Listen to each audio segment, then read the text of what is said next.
এটি বাংলাদেশের একমাত্র এবং পুরো এশিয়া মহাদেশের মধ্যে দ্বিতীয় বৃহত্তম জাতিতাত্ত্বিক জাদুঘর, যেখানে সংরক্ষিত আছে হাজার বছরের পুরনো পুরাকীর্তি থেকে শুরু করে দেশ বিদেশের বিভিন্ন জনগোষ্ঠীর ব্যবহৃত নানা ঐতিহাসিক সামগ্রী। এটি একটি উপপরিচালকের কার্যালয়, সংস্কৃতি বিষয়ক মন্ত্রণালয়ের আন্ডারে প্রত্নতত্ত্ব অধিদপ্তরের একটি প্রতিষ্ঠান। এটি বাংলাদেশের একমাত্র জাতিতাত্ত্বিক জাদুঘর এবং দক্ষিণ পূর্ব এশিয়ার এটি দ্বিতীয় বৃহত্তম জাতিতাত্ত্বিক জাদুঘর। জাদুঘরটিতে বাংলাদেশের ক্ষুদ্র জাতিগোষ্ঠীর পাশাপাশি পাকিস্তান, ভারত সহ বিদেশি 5টি দেশের জাতিতাত্ত্বিক গোষ্ঠীর বিভিন্ন সামগ্রীর তুলনামূলক বিশ্লেষণ করা হয়েছে। এতে রয়েছে সাংস্কৃতিক আচার, পোশাক, অলংকারের অনন্য নিদর্শন, আলোকচিত্র, মডেল আর নমুনার মাধ্যমে জাতিগোষ্ঠীগুলোর নিজস্বতা তুলে ধরা হয়েছে।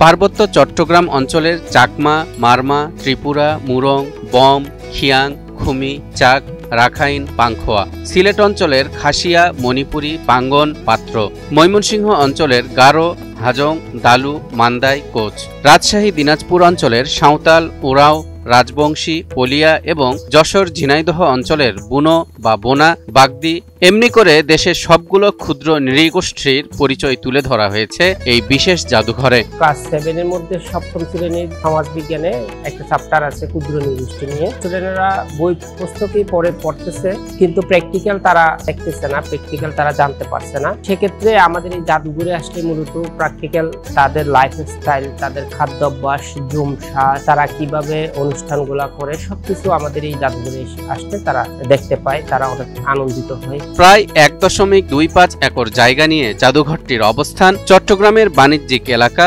আগ্রাবাদের বাদামতলী সংলগ্ন এলাকায়। 1965 সালে তৎকালীন পাকিস্তান প্রত্নতত্ত্ব অধিদপ্তরের উদ্যোগে জাদুঘরটির নির্মাণ কাজ শুরু হয়। 1974 সালের 9 জানুয়ারি স্বাধীন বাংলাদেশ সরকারের শিক্ষামন্ত্রী ইউসুফ আলী উদ্বোধন করার মধ্য দিয়ে সর্বসাধারণের পরিদর্শনের জন্য জাদুঘরটি উন্মুক্ত করা হয়। এটা সেন্ট্রাল মিউজিয়াম হিসেবে তখন প্রতিষ্ঠিত হয়েছিল। পরবর্তীতে বাংলাদেশ স্বাধীন হওয়ার পরে 1974 সালে এটা এথনোলজিক্যাল মিউজিয়াম হিসেবে উদ্বোধন করা হয়। মূলত এখানে এই সেন্ট্রাল গ্যালারিটা দিয়েই শুরু করছিল, পরবর্তীতে দুইটা পিরিয়ডে এক্সটেনশন হয়েছে।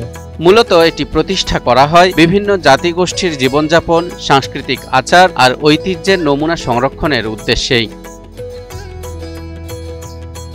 একতলা বিশিষ্ট দক্ষিণমুখী জাদুঘরটি 5টি ভাগে বিভক্ত, যেখানে রয়েছে একটি কেন্দ্রীয় হলঘর সহ সর্বমোট 4টি গ্যালারি। 1 নম্বর গ্যালারির প্রথম কক্ষে রয়েছে বাঙালি জাতিগোষ্ঠীর সংস্কৃতি, জীবনযাপনের বিভিন্ন চিত্র ও নমুনা। দ্বিতীয় কক্ষে উপস্থাপন করা আছে পাকিস্তানের পাঠান, পাঞ্জাব সহ 4টি জাতির পোশাক, হস্তশিল্প, অস্ত্র, বাদ্যযন্ত্রের নমুনা। জাদুঘরের কেন্দ্রীয় গ্যালারিতে রয়েছে বিভিন্ন জাতির ব্যবহৃত অলংকারের নিদর্শন। বাকি কক্ষগুলোতে বাংলাদেশের বিভিন্ন ক্ষুদ্র নৃতাত্ত্বিক জাতিগোষ্ঠীকে তুলে ধরা হয়েছে।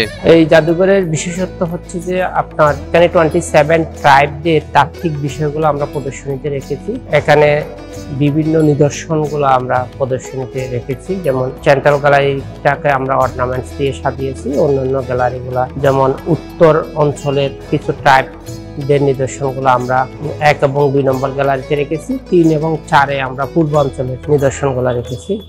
হিরন আরও মিনারেল ওয়াটার মাত্র 50 পয়সায় প্রতি লিটার। বাংলাদেশ ও পাকিস্তানের পাশাপাশি রয়েছে ভারতের বেশ কয়েকটি জাতিগোষ্ঠীর নিদর্শন, জার্মানির বার্লিন প্রাচীরের টুকরো, কিরগিজস্তান ও অস্ট্রেলিয়ার ক্ষুদ্র জাতিগোষ্ঠীর কিছু স্মৃতিচিহ্ন। এভাবে দেশ বিদেশের প্রায় 3000-এরও বেশি নিদর্শন আছে জাদুঘরটিতে। জাদুঘরের গবেষণা সহকারী আবু বকর সিদ্দিক জানান, প্রতিদিন দেশি বিদেশি গবেষক সহ প্রায় 200 থেকে 300 জন দর্শনার্থী এই জাদুঘর পরিদর্শন করেন। আমাদের জাদুঘরে হচ্ছে যে 2টা শিফটে জাদুঘরটা চলে, শীতকালীন এবং গ্রীষ্মকালীন। শীতকালীন সময়সূচি হচ্ছে যে 5টা থেকে 9টা, আর গ্রীষ্মকালীন বর্তমান যেটা চলতেছে এটা হচ্ছে 10টা থেকে 6টা। আমাদের জাদুঘরের টিকিটের মূল্য হচ্ছে যে বাচ্চাদের জন্য ফ্রি, আর মাধ্যমিক স্তর হচ্ছে 10 টাকা, উচ্চ মাধ্যমিক থেকে হচ্ছে 30 টাকা টিকিট, দেশি এবং উচ্চ মাধ্যমিক 30 টাকা টিকিটের আওতায়।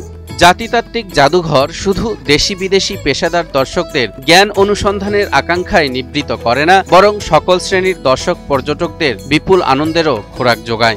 আমি টাইগার দেখছি, চিতাবাঘ দেখছি, মাংকি দেখছি, গ্রাম দেখছি, আর অনেক কিছু দেখছি। এগুলো ভালো লাগতেছে।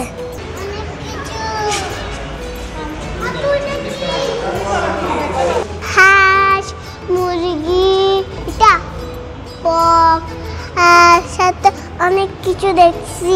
এই পুরনো জিনিসপত্রগুলো দেখতে আমার খুব ভালো লাগতেছে। আসলে এখানে দেখার শিকার অনেক কিছুই আছে, কারণ আমরা আসলে বাচ্চাদেরকে আগের জিনিসগুলো কোথাও দেখানোর মতো সুযোগ নাই, কিন্তু এই জাদুঘরে আসির বাচ্চাদেরকে যেগুলো দেখানো এখানে সম্ভব, আসলে ওই অন্য কোথাও এভাবে করে সম্ভব না। ওরা এখন এসে অনেক কিছুই দেখতেছে, দেখলাম অনেক খুশি এরা।